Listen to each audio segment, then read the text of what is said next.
Welcome back to episode 2 of NBA by Jellyman. Obviously a segment of Sports Tips by Jellyman. I'm Lucas Jellyman. This is obviously a series that we're going to have now Monday night, maybe Tuesday morning, where we preview the upcoming week, review the week just gone, and then also cover off some stats and insights, some hottest players, and damn, what a first week of NBA it's been. In today's episode, we're going to cover off opening night, so all the way back on last Wednesday, which feels like an age ago. The first big day of games Thursday, Friday's games, Saturday, Sunday's games, Monday's big day of games, and then also previewing the upcoming week and stats and insights from the week of play. So look, we'll crack right into it. As I said, the reason we're sort of covering this off, obviously a segment of Sports Tips by Jellyman, which we obviously send out stats and insights, recommendations and analysis every day, every night. But we want to cut away from the bullshit of, the news and chasing up, what's Russell Westbrook doing, what's Kyrie doing, what's Ben Simmons, all that sort of stuff. We just want to cover stats and insights, recommendations, analysis, all the stuff everyone loves to hear about. And obviously reviewing those games. So we'll crack right into it. Opening night last Wednesday, you had the Celtics and 76ers, the Lakers versus the Warriors. The points scored on that day, Tatum 35, Brown 35, Harden 35, Embiid 26. So huge amount of points scored that day. Something we haven't seen in previous seasons. We've seen a lot of sort of low scoring games like that Bucks game that was during the week. LeBron also had 31 at season 20, age 38. Damn, he still got it. Davis, 27, he looked healthy, but now carrying a bit of injury. We'll get to that later in the show. Curry, 33, he's also had a magnificent start to the season, but we'll cover off on the Celtics versus 76ers first. Obviously a high-scoring game. It looked like both teams wanted to get out and just run, and that's what they did. So, Celtics obviously came to play. They wanted to celebrate, obviously, Bill Russell and his legacy, but we really saw them get up on the floor. The big thing about the 76ers, and we might cover this off a few times, so apologies if we do go back over it once or twice, but they lack scoring at specific stages of the game. They can go stretches of like 6-7 minutes without scoring.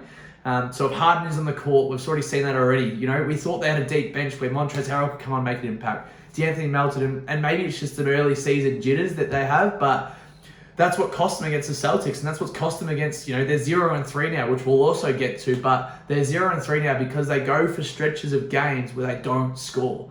That's the 76ers. Moving on to the Celtics, they look good. Hadn't missed a step.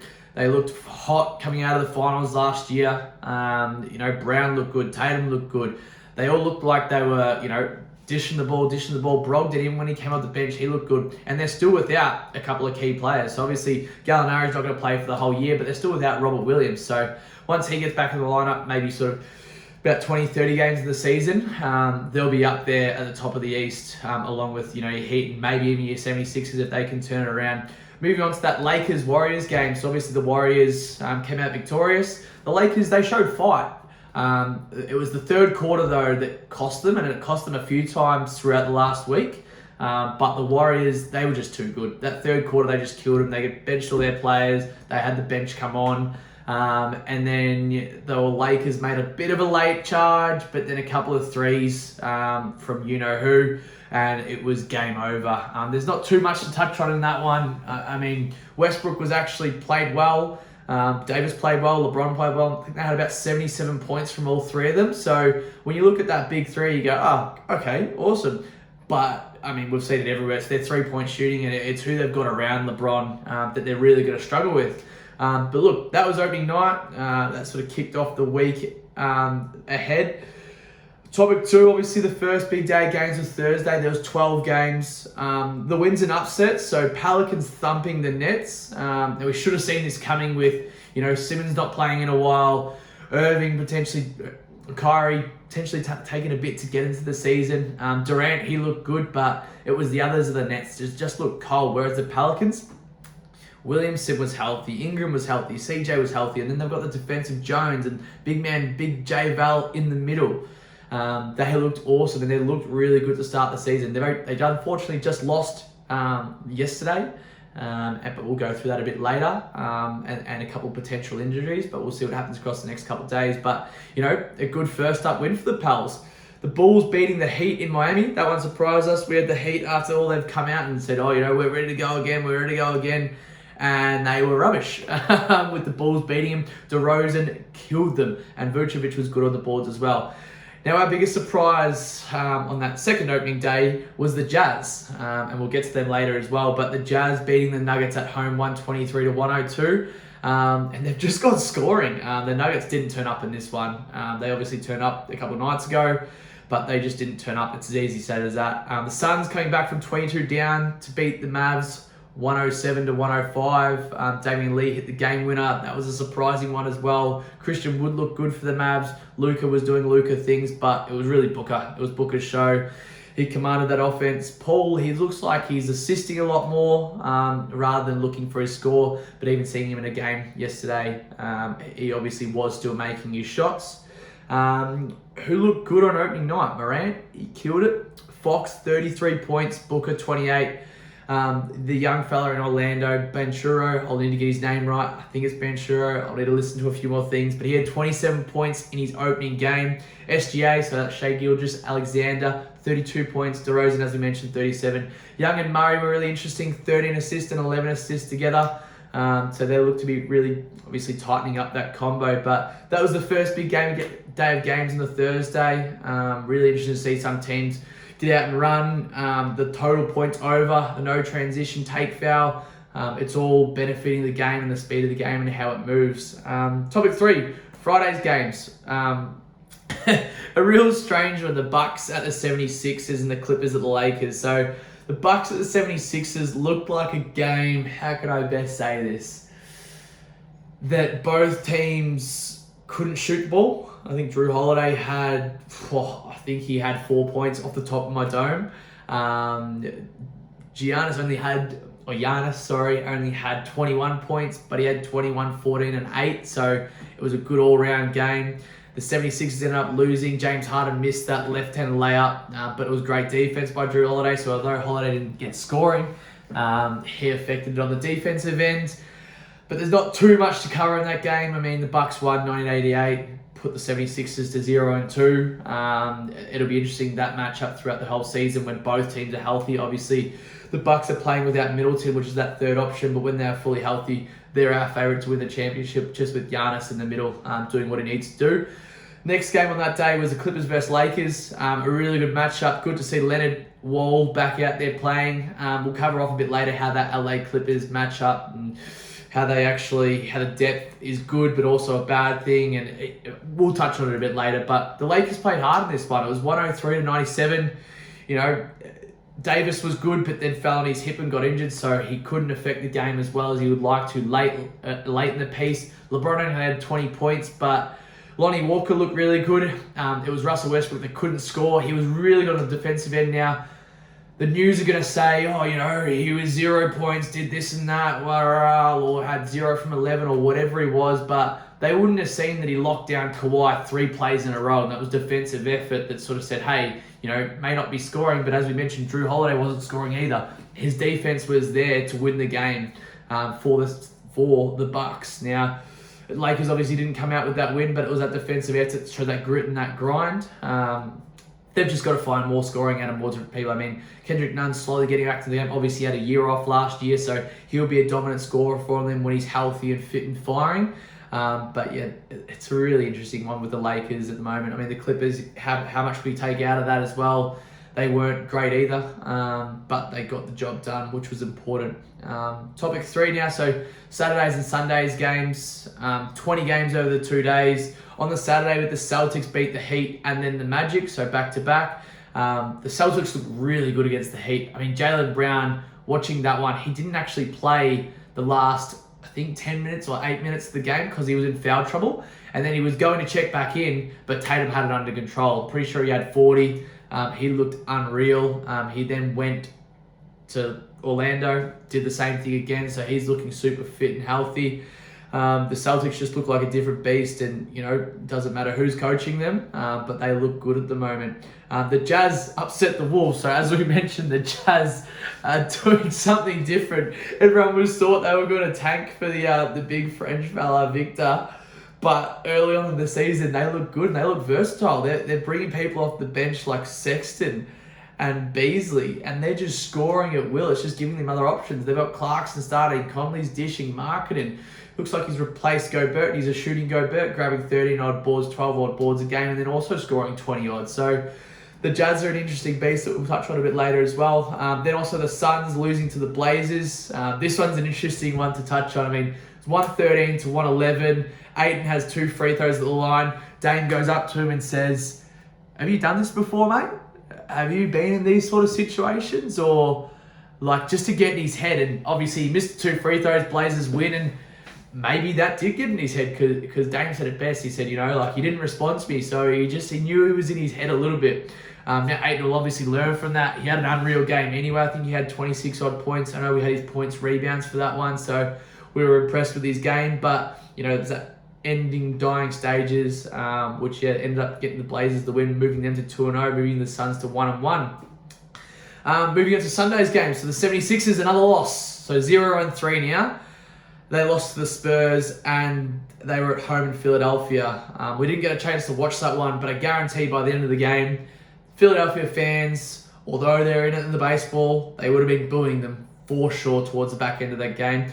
And it's a danger thing for teams who play the Spurs, who play the Pacers, who play these teams that really, they're not going to compete for a championship. They're not going to compete in the playoffs, but they're just going to play hard every night, and they've got nothing to lose. So they've got that attitude. They can go out there, and if the 76ers are off, or the Celtics are off, or the Heat are off, or out in the West, the Warriors, Nuggets, whoever's up that top echelon of the conferences are off, these teams will come in and win. So that's why we've got to be really careful with looking at the lines and head-to-heads for these games, because you've got to make sure, firstly, are they on a travelling back-to-back?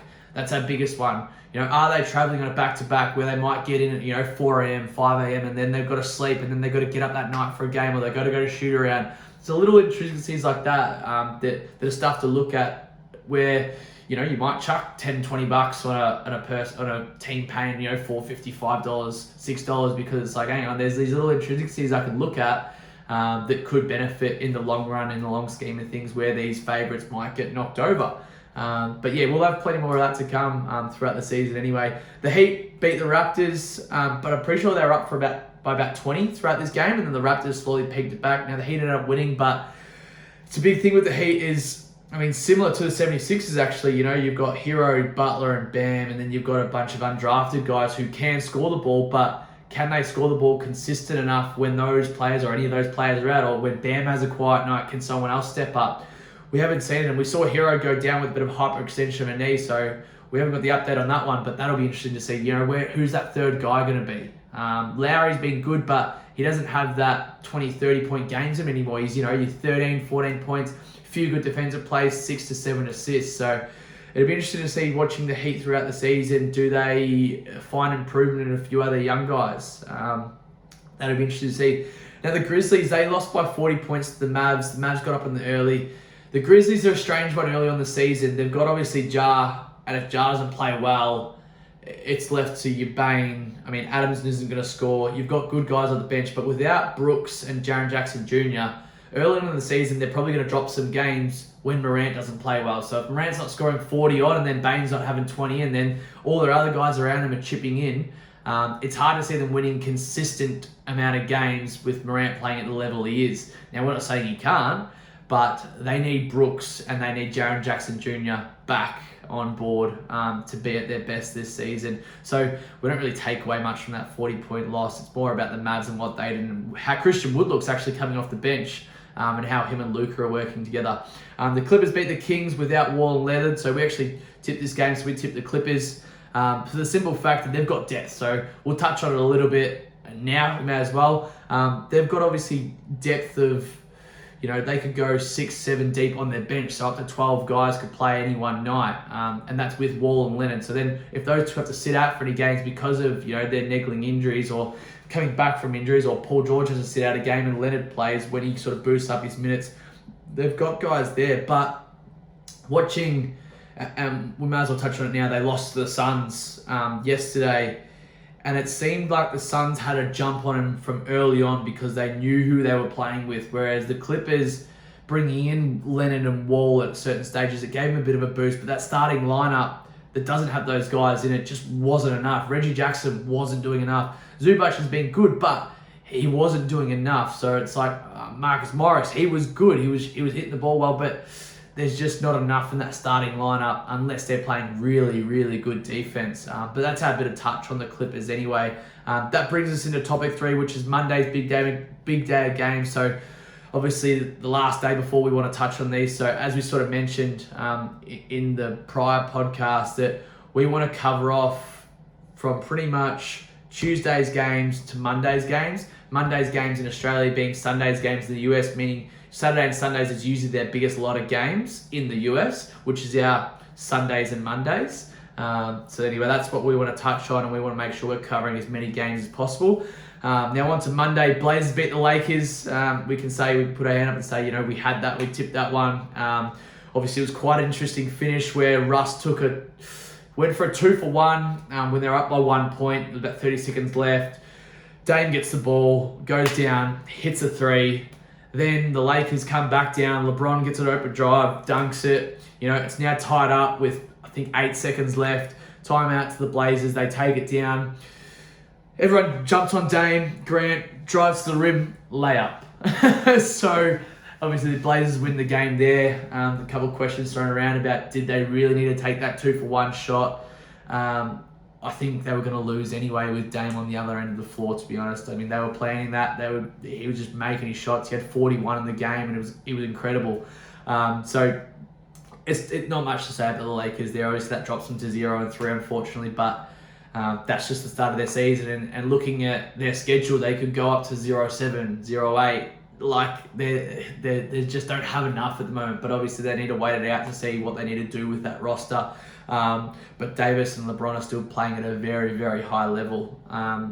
Moving on, so the Hornets upset the Hawks without Rozier. So this was an interesting one to watch because the Hornets got out to an early jump, and it seemed like, and we sort of mentioned this in our previews, that if the Hornets get going from 3, whether they're at home or away, they're really hard to beat. So if Kelly Oubre has 20 and then the other guys chip in around him, and when they're all hitting threes, they're all rolling. So they're a really interesting team to watch, and they obviously surprised the Hawks. So as we mentioned earlier, these teams that aren't favourites coming in, like Atlanta was obviously just off the ball. And that affected them, and then they're losing. So they ended up dropping one they shouldn't drop.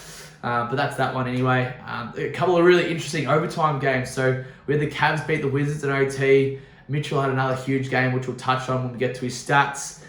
Jazz beat the Pelicans in OT. Zion and Ingram actually were injured. So Ingram was injured early in the game, and then you may have seen online Zion had that fall where he had a hip contusion, which obviously means a cut hip. So I'd say get that fixed up, maybe have a couple games out, make sure he heals up all right. And then, as we already mentioned, the Suns beat the Clippers. But that's essentially the review of how the last week's gone. So obviously the games that we've covered. Moving on now. So topic 6 is going to be previewing the upcoming week. So we might touch on 1 or 2 or 3 games on each day that we see a crucial or good games to watch. Sort of key games. Might be a few more than 1 or 2 tips for us for that one that we really want to watch closely. The first one is tomorrow. So Tuesday, the Nets versus the Grizzlies.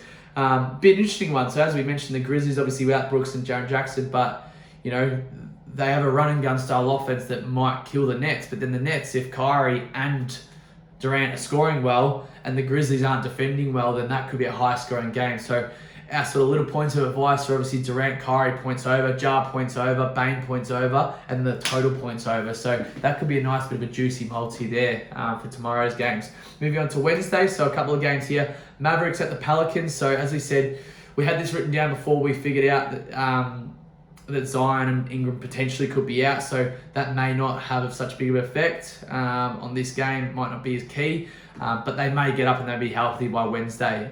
So the Mavs at the Pelicans. Obviously, Luka and Christian Wood are always 2 to watch for us. And then the Warriors at the Suns. So the Suns just beat the Clippers and they look good. Booker looked really good early in the season, whereas last season, remembering back, he didn't have a great start to the season.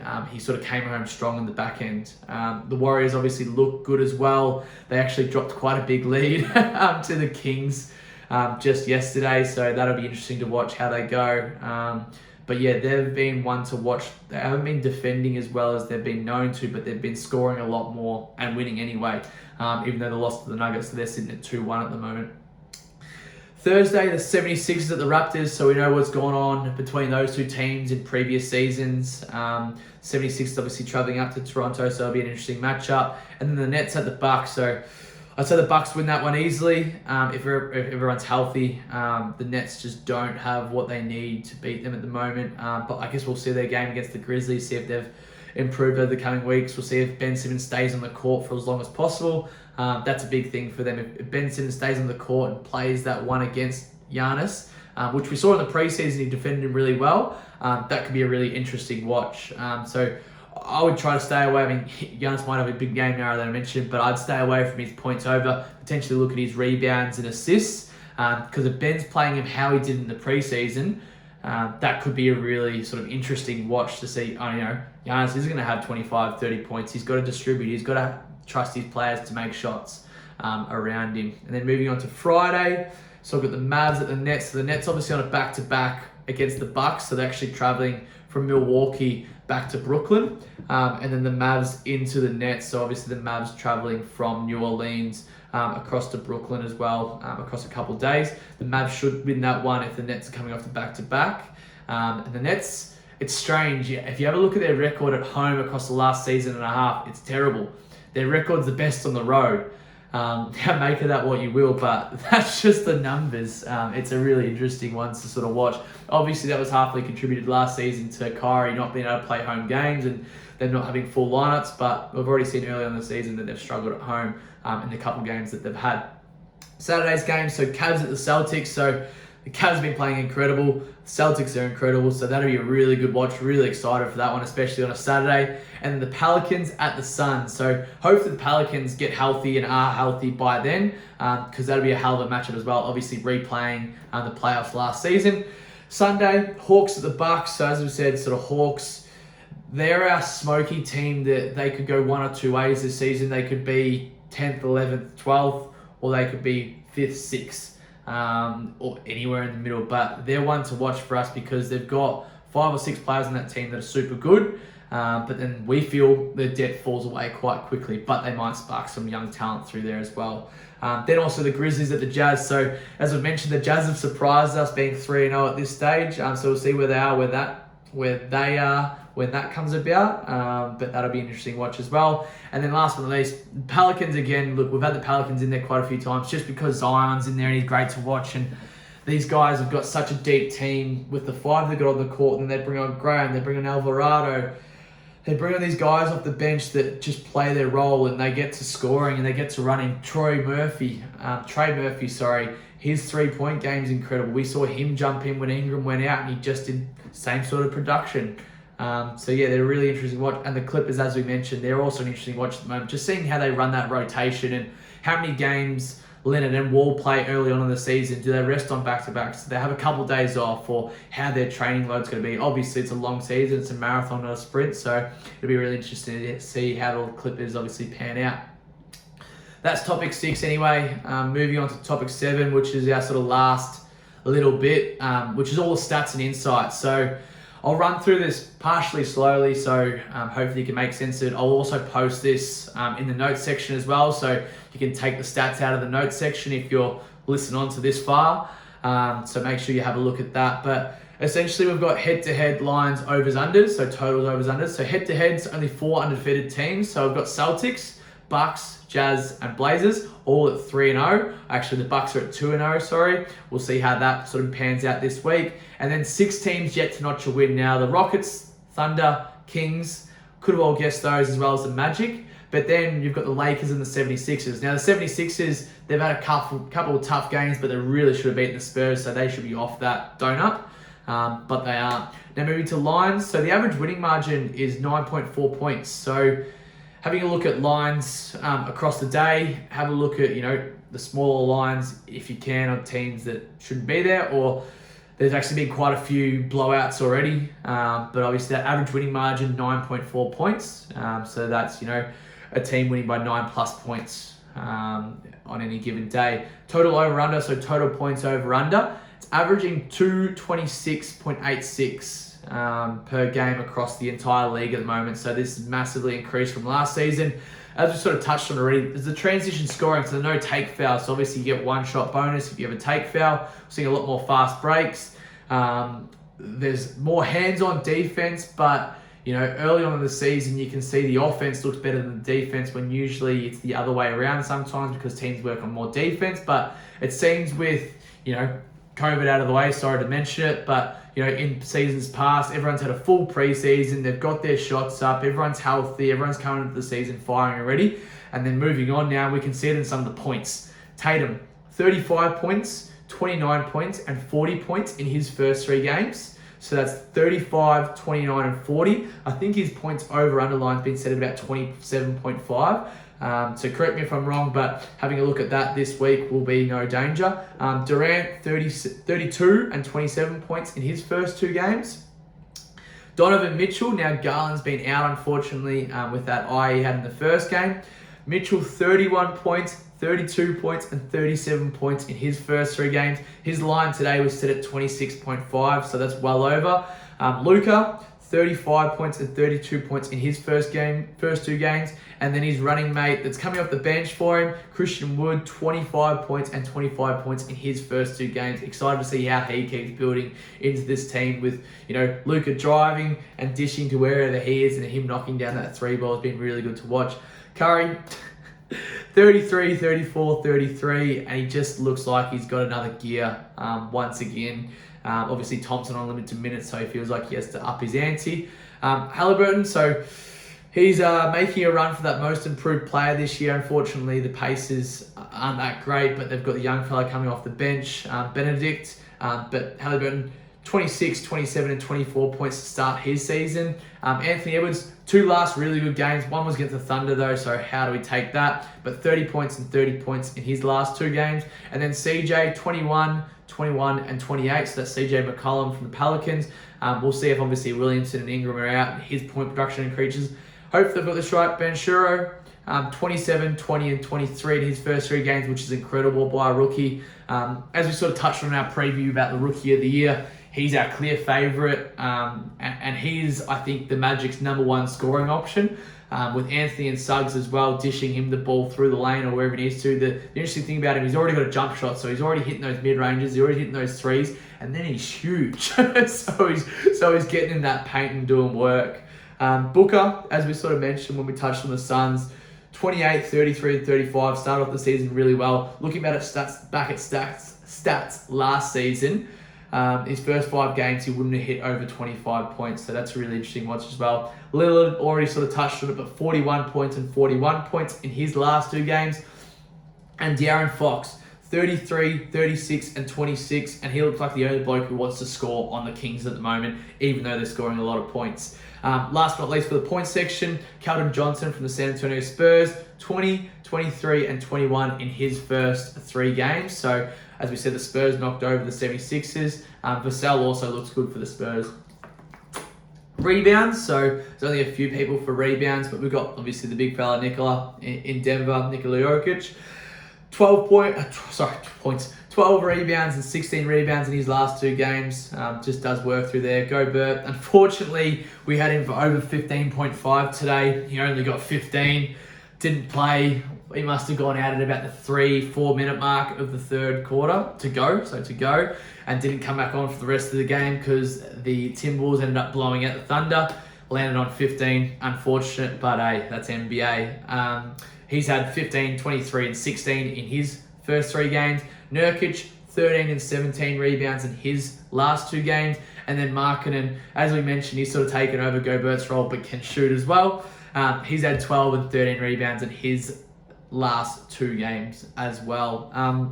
Moving on to assists, so Trae Young, 13, 9, and 9 across his first 3 games. Jokic, 10 and 13 assists in his last 2 games.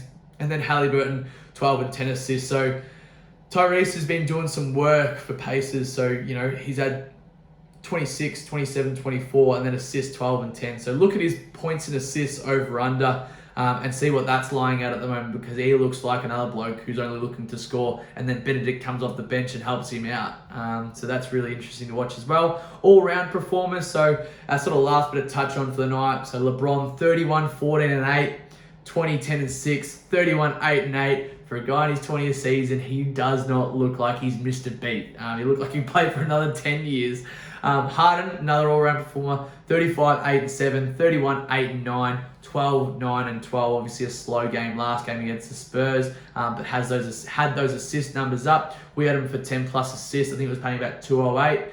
So that was a really good one of ours. Siakam, 23 and 11, which is 23 points and 11 rebounds. But then 37, 12 and 11, 23, 8 and 9 points, rebounds and assists. But as we mentioned, we'll put this in the bio so you can sort of jab it out.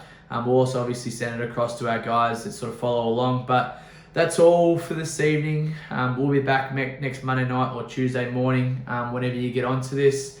Feel free to like, follow and subscribe our Facebook or Instagram, as well as all the good podcasting apps, as well as subscribing to the YouTube to get content like this. But that is all for this evening. Enjoy your week of NBA. Feel free to reach out if you've got any more questions or any more concerns about what's happening this NBA season. But that's all from Lucas Jellyman, NBA by Jellyman, segment of Sports Tips by Jellyman. Thanks, guys.